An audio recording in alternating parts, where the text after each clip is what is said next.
Zemnick in high definition. Hi, everybody. Welcome inside the locker room, and a happy Friday to you. I'm Randy Zemnick. Thanks for joining our little shindig here. Okay, so when you think of the 60s and 70s, what comes to mind? Okay, things like peace, love, and rock and roll. Well, there was also a relatively new sport that started to catch on around the country. That sport, roller derby. It even got so big that Jim Croce himself, you remember it now, he wrote a song, fell in love with that roller derby queen. You're probably singing it right now. Okay, anyway, roller derby kind of fell off the face of the earth in the 80s and 90s, but as our Courtney King found out today, roller derby is alive and well across the country and in the Summit City. Take it away, Courtney. Thanks, Randy. Well, the current derby movement is trying to break away from the stereotypes of the 1970s because, as you're about to see, this style of derby is just a tad different. Basically, we play flat track roller derby. If you remember roller derby from in the 70s and early 80s, it was a bank track. This is all on a flat track. Big difference is nothing is staged here. Everything is real. Then we have to get over that stereotype that it's the 1970s roller derby. Derby is a completely different style sport. There are no bats, balls, sticks, or goals. Derby is kind of difficult to figure out at first. I mean, if you've never seen it, you definitely want to take a peek. I mean, there's very little downtime. The game lasts about an hour and a half. There's a lot of hitting, a lot of quick speed. A bout consists of an hour of hard-hitting derby. It's broken up into two halves, so two 30-minute halves. And every 2 minutes or less, there's a jam that starts. A jam can only last for 2 minutes.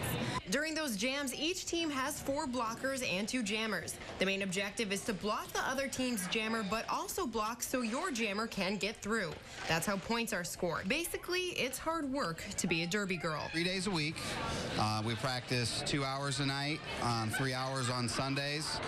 We travel 5 or 6 times a year and play 5 or 6 home games a year. So basically, you need to be an athlete to play. You may have noticed the names on the backs of their jerseys seem a little different. My skater name is Pushycat. P-U-S-H-Y-C-A-T. What's your derby name? Rachel Tension. Having an alter ego is a derby tradition, but also a process. Definitely not on their birth certificates. Everybody's got their own skater name. It's kind of their alter ego, if you want to say it that way. A lot goes into it, especially these days with WFTDA, WFTDA, who we're associated with. You're not allowed to have a name that's the same as anybody else in the country or within a span. So you have to actually submit your name through twoevils.com and through WFTDA, and it has to be approved. Now, derby can be a tough girl's best friend, but a man's worst nightmare. Head coach Matt Peckham is the only male on the team and is in charge of 50 strong women. That poor guy has 50 wives. I feel sorry for him at times. I really do, because he puts up with a lot of our stuff, and he's been here just as long as I have for 7 years. Very difficult for one person to try to control everything that goes on here. You also may not know how involved in the community the Derby Girls really are. For every home bout they have, money is donated to a local charity. This is just one of the reasons the women choose Derby Girls. Why derby? Not only do we do great things for the community, these are literally 50 women that I would not know if it weren't for derby. And we love strong women. Real sport, real women, real tough. That's our motto. Derby Girls have an annual tryout every August, and if you think you have what it takes, be prepared because it's an intensive 6-week boot camp.